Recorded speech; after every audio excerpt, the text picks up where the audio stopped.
এখন সাকিব আল হাসানের ব্যাপারে আমার মনে হয় মাননীয় প্রধান উপদেষ্টা, মাননীয় আইন উপদেষ্টা এবং মাননীয় ক্রীড়া উপদেষ্টা খুব স্পষ্টভাবে বলেছেন বাংলাদেশ সরকার থেকে যেই ক্লিয়ার মেসেজটা আছে, যেই মামলাগুলো হয়েছে এই ব্যাপারে কাউকে অন্যায়ভাবে হেনস্থা করা হবে না।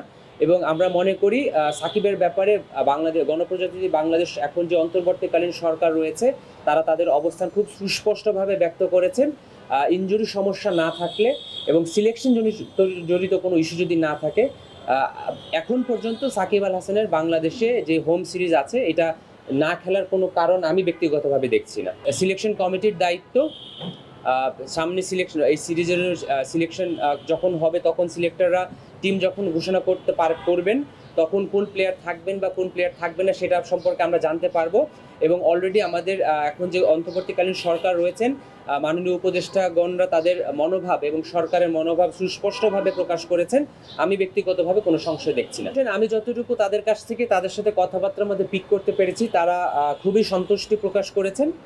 তারা বারবার Bangladesh cricket board, Bangladesh police, Bangladesh army, navy, air force, RAB, SB এবং ফায়ার সার্ভিস এবং সিভিল ডিফেন্স এবং ওভারঅল বাংলাদেশ ক্রিকেট বোর্ডকে তারা ধন্যবাদ জানিয়েছেন। ও এত অল্প সময়ের মধ্যে এতগুলো আয়োজন আমরা করতে পেরেছি। এবং আমার তাদের সাথে কথাবার্তা বলে বা তাদের আচার আচরণ যেটুকু মনে হয়েছে, তারা বেশ সন্তুষ্ট। তারা এখন দেশে ফেরত যাবেন এবং তারা ফাইনাল রিপোর্টটা দিবেন। এর মধ্যে আমরা ইন্টারনাল কাজগুলো সেরে ফেলবো ইনশাল্লাহ। আমরা নর্মালি এটা খুবই রেগুলার প্র্যাকটিস হিসেবে দেখি। এর আগে অস্ট্রেলিয়া, তারপর ইংল্যান্ড, নিউজিল্যান্ড তাদের প্রতিনিধি দল পাঠায়। এবার সাউথ আফ্রিকা পাঠিয়েছে। খুবই রুটিন একটা রেগুলার একটা প্রোগ্রাম ছিল। যেই দুইটা ভেন্যুতে খেলা হবে সেই ভেন্যুটা পরিদর্শন, যেই হোটেলে থাকবে সেই হোটেলের পরিদর্শন এবং ওভারঅল সিকিউরিটি সিচুয়েশনটা কি আছে, আমরা কিভাবে সিকিউরিটিটা প্রদান করে থাকি এই ব্যাপারেই তারা একটা ওভারঅল সিচুয়েশন দেখে গিয়েছেন। এবং আমরা নর্মালি বাংলাদেশ ক্রিকেট বোর্ড বিভিন্ন আন্তর্জাতিক সিরিজে যেই প্রোটোকলটা মেনটেন করে থাকি সেই প্রোটোকলটাই আমরা তাদের দেখিয়েছি।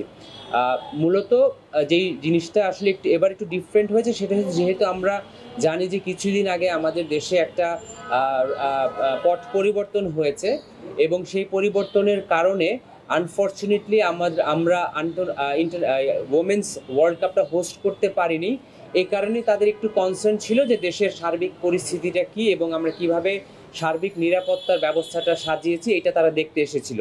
সাউথ আফ্রিকা থেকে এর আগে কোনো সময় কোনো প্রতিনিধি দল আসেনি, কিন্তু যেহেতু রিসেন্টলি আমরা ওয়ার্ল্ড কাপটা অর্গানাইজ করতে পারিনি এই জন্য তারা আবার নতুনভাবে ওভারঅল আমাদের কি অ্যারেঞ্জমেন্টটা দেখতে এসেছে।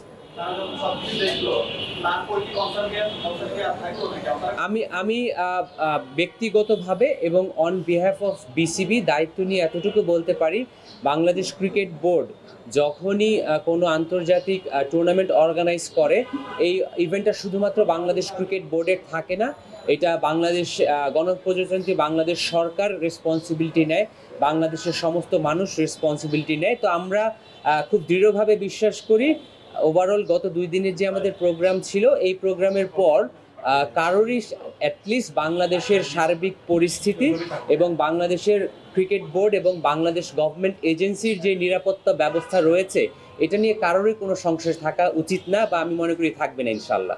আমি পাল্টা প্রশ্ন করতে পারি, গত 7 দিন 14 দিনে বাংলাদেশে কি খুব আনইউজুয়াল বড় পরিস্থিতিতে আমরা কিছু দেখেছি? আমরা দেখিনি। আমি পুরোটা সময় তাদের সাথে ছিলাম। এয়ারপোর্ট থেকে হোটেল, হোটেল থেকে এয়ারপোর্ট, মাঠ থেকে হোটেল, আমি কোথাও কোনো আনইউজুয়াল কিছু দেখিনি। সো আমার মনে হয় না তারা কোনো আনইউজুয়াল কিছু পিক করেছেন বা আনইউজুয়াল কিছু তো হয়নি, কেন পিক করবেন? এটা খুবই গুরুত্বপূর্ণ একটা প্রশ্ন। মূলত আমাদের যেই ড্রিলটা আমরা গত 2-3 দিন ড্রাই রান এবং আজকে ওয়েট রান করেছি, এইটা বাংলাদেশ ক্রিকেট বোর্ড যখনই কোনো আন্তর্জাতিক সিরিজ আয়োজন করে থাকে এইটা আমাদের একেবারে রেগুলার একটা ড্রিল। তো এই প্রিপারেশনটা আমাদের সব সময় থাকে। বিগত সময় হয়তো আমরা লাস্ট হয়তো 2011 ওয়ার্ল্ড কাপ এবং 14 ওয়ার্ল্ড কাপের সময় বড় পরিসরে করেছিলাম, কিন্তু আমরা সবাই জানি যে বাংলাদেশ পুলিশে বা বাংলাদেশ আর্মিতে কিছু বড় বড় পর্যায়ে রদবদল হয়েছে, এক জায়গার ডিপ্লয়মেন্ট আরেক জায়গায় গিয়েছে। তো যেহেতু কিছু পরিবর্তন রয়েছে সেটা আমরা আরেকবার ড্রাই রান করে দেখলাম, যাতে যারা স্টেক হোল্ডার আছে সিকিউরিটিতে তারা সবসময় তাদের যেই দায়িত্বগুলো আছে সেই সংক্রান্ত দায়িত্বগুলো আবার একটা অনুশীলন করে দেখা, যারা নতুন ইনভলভ হয়েছে তারা আবার নতুন করে প্রোগ্রামটা করে থাকেন। এটা আমি আরেকবার আপনার রিপিট করতে চাই, এটা বাংলাদেশ ক্রিকেট বোর্ড যখনই কোনো খেলা আয়োজন করে এই প্রোগ্রামটা আমাদের একদম রেগুলার প্রোগ্রাম থাকে। হয়তো বিগত ৫-৭ বছরে যেহেতু প্রয়োজন হয় নাই, এটা আমরা অনুশীলন করি নাই, এটা আমরা অনুশীলন করেছি। এবং ওরা যেহেতু সার্বিকভাবে আমাদের নিরাপত্তা ব্যবস্থা, নিরাপত্তা অ্যারেঞ্জমেন্টটা দেখতে চেয়েছিল, এটার পার্ট হিসেবে আমরা শো করেছি।